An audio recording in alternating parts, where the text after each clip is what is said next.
दिल्ली में आज एनडीए संसदीय दल की अहम बैठक। नरेंद्र मोदी को संसदीय दल का नेता चुने जाने का होगा औपचारिक ऐलान। एनडीए संसदीय दल की सुबह 11 बजे संसद के सेंट्रल हॉल में होगी बैठक। एनडीए शासित राज्यों के सीएम और डिप्टी सीएम भी रहेंगे मौजूद।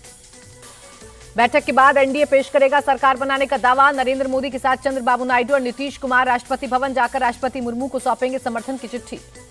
एनडीए की बैठक में शामिल होने के लिए नेताओं का दिल्ली पहुंचना जारी। चंद्रबाबू नायडू देर शाम दिल्ली पहुंचे। एनडीए शासित राज्यों के सीएम का दिल्ली आना जारी। योगी आदित्यनाथ, हिमंता बिस्वा शर्मा, भूपेंद्र पटेल, विष्णुदेव साय, भजन लाल शर्मा, नायब सिंह सैनी, मोहन यादव और पुष्कर सिंह धामी दिल्ली पहुंचे। एनडीए शासित राज्यों के डिप्टी सीएम भी बैठक में होंगे शामिल। देवेंद्र फडणवीस, सम्राट चौधरी, विजय सिन्हा, केशव प्रसाद मौर्य और ब्रजेश पाठक भी दिल्ली पहुंचे।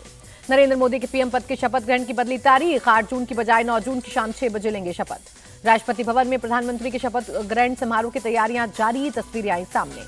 नई सरकार के गठन को लेकर बीजेपी में बैठकों का दौर जारी। पीएम आवास पर देर रात तक पीएम मोदी, जेपी नड्डा और अमित शाह की चली बैठक।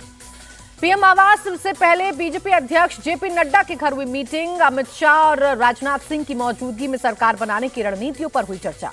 दिल्ली में बिहार के सीएम नीतीश कुमार के घर हुई जेडीयू की मीटिंग। आलोक सुमन बोले, बिहार को विशेष राज्य दर्जा देने की मांग बरकरार है। जेडीयू संसदीय दल की आज सुबह 9:30 बजे बैठक। लल्लन सिंह बोले, हम लोग एनडीए के साथ हैं। विपक्ष पर बरसे बिहार के डिप्टी सीएम विजय सिन्हा, उनकी मंशा कभी पूरी नहीं होगी। नीतीश जी एनडीए का हिस्सा हैं। दिल्ली में आज एलजेपीआर की संसदीय दल की सुबह 9:30 बजे होगी बैठक। चिराग पासवान करेंगे नेतृत्व। एलजेपीआर चीफ चिराग पासवान की दो टूक, मैंने मंत्री पद नहीं मांगा, मोदी को पीएम बनाना मकसद था। अजित पवार ने माना, महाराष्ट्र में एनडीए अच्छा प्रदर्शन करने में नाकाम रहा। पूर्ण बहुमत तो मिला, लेकिन जो नंबर्स मिले उससे वो खुश नहीं। मुंबई में एनसीपी विधायक दल की बैठक में अजित पवार ने एनडीए के खराब प्रदर्शन की समीक्षा की। कहा, मुस्लिम हमसे दूर चले गए हैं। अजित पवार ने माना कि संविधान और आरक्षण जैसे मुद्दों की वजह से महायुति को नुकसान हुआ। बारामती में पार्टी की हार पर जताया आश्चर्य। अजित पवार गुट के एनसीपी नेता सुनील तटकरे की दो टूक, हमारे विधायक किसी के संपर्क में नहीं। सीएम शिंदे ने नवनिर्वाचित सांसदों के साथ की बैठक। सीएम आवास पर जुटे सांसद। मुंबई में आज प्रदेश कांग्रेस के मुख्यालय में होगी बैठक। 13 नवनिर्वाचित सांसदों से मिलेंगे नाना पटोले। 8 जून को होगी कांग्रेस वर्किंग कमेटी की बैठक। दिल्ली में कांग्रेस मुख्यालय में होगी बैठक। मुंबई में टीएमसी महासचिव अभिषेक बनर्जी ने की उद्धव ठाकरे से मुलाकात। कई अहम मुद्दों और रणनीति पर हुई चर्चा। संजय राउत ने अभिषेक और उद्धव की मुलाकात को कर्टसी मीटिंग बताया। कहा, बीजेपी खिचड़ी पकाने की कोशिश में, लेकिन इस बार उसकी खिचड़ी पकेगी नहीं। राहुल गांधी की मानहानि मामले में आज बेंगलुरु की अदालत में पेशी। राहुल बेंगलुरु के लिए होंगे रवाना। राहुल गांधी पर विधानसभा चुनाव के दौरान समाचार पत्रों में विवादित विज्ञापन जारी करने का आरोप कर्नाटक बीजेपी ने किया था केस। राहुल गांधी के आरोप पर पीयूष गोयल ने दिया जवाब। कहा, राहुल ने निवेशकों को डराने की कोशिश की। मोदी सरकार के दौरान शेयर बाजार में ऐतिहासिक बढ़त हुई। तीसरी बार मोदी सरकार बनाने से राहुल निराश। पीयूष गोयल का बयान। पीयूष गोयल का बयान, शेयर बाजार में बदलाव आते रहते हैं। मोदी सरकार में मार्केट कैप 415 लाख करोड़ के पार पहुंचा। राहुल गांधी ने स्टॉक मार्केट स्कैम का लगाया आरोप। 4 जून को शेयर मार्केट क्रैश होने का दिया है हवाला। राहुल गांधी ने जेपीसी से जांच कराने की मांग की। कहा, 4 जून को रिजल्ट डे पर निवेशकों को 30 लाख करोड़ का नुकसान हुआ। राहुल गांधी ने उठाए सवाल। पूछा, पीएम और गृह मंत्री ने निवेश करने की क्यों दी थी सलाह? क्या ये उनका काम है? आरजेडी नेता मनोज झा ने बीजेपी पर साधा निशाना। कहा, उनका अहंकार काम नहीं करेगा। सीएम हिमंता बिस्वा शर्मा का बयान। असम में वोटिंग विकास नहीं, धर्म के आधार पर हुई। मुस्लिमों ने कांग्रेस को वोट दिया।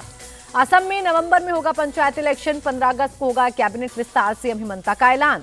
दिल्ली में विधानसभा चुनाव आम आदमी पार्टी लड़ेगी अकेले। संयोजक गोपाल राय ने दी जानकारी।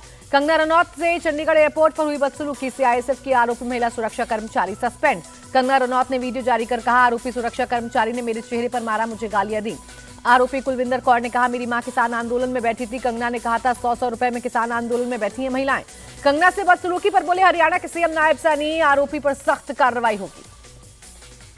जेडीयू नेता केसी त्यागी बोले, अग्निवीर योजना के अलग अलग क्लॉज पर चर्चा करने की जरूरत। आप नेता संजय सिंह और कांग्रेस नेता दीपेंद्र हुड्डा ने केसी त्यागी के बयान पर जताई सहमति। का अग्निवीर योजना के खिलाफ है देश। अग्निवीर योजना ने सेना की छवि को खराब किया है, इसे खत्म किया जाना चाहिए। शशि थरूर की मांग। बंगाल बीजेपी के अध्यक्ष सुकांत मजूमदार की गाड़ी को बशीरहाट में टीएमसी कार्यकर्ताओं ने रोकने की कोशिश की। पोस्ट पोल वायलेंस से प्रभावित कार्यकर्ताओं से मुलाकात करने जा रहे थे सुकांत। मौके पर मौजूद सुरक्षा कर्मियों ने किसी तरह हालात पर पाया काबू। बंगाल बीजेपी अध्यक्ष सुकांत मजूमदार ने एसपी ऑफिस पहुंचकर की मामले की शिकायत। संसद भवन में फर्जी आधार कार्ड के जरिए घुसने की कोशिश करने वाले 3 मजदूर गिरफ्तार। तीनों ने 4 जून को की थी कोशिश। कासिम, मोनिस और शुएब नाम के तीनों मजदूर और शहनवाज आलम नाम के कॉन्ट्रैक्टर ने किया था हायर। संसद में करने के लिए काम रखा था। तीनों आरोपी मजदूर ने 4 जून की दोपहर 1:30 बजे 3 नंबर गेट से घुसने की कोशिश की थी। पुलिस ने तीनों के खिलाफ एफआईआर दर्ज कर जांच शुरू की। हैदराबाद में जनसेना पार्टी प्रमुख पवन कल्याण अपने भाई और अभिनेता चिरंजीवी के आवास पर पहुंचे। चिरंजीवी का पैर छूकर लिया आशीर्वाद। चिरंजीवी ने पवन कल्याण को गले लगाकर दी बधाई। पूरा परिवार हुआ भावुक। जीत का जश्न मनाने के लिए चिरंजीवी के आवास पर पहुंचे थे पवन कल्याण।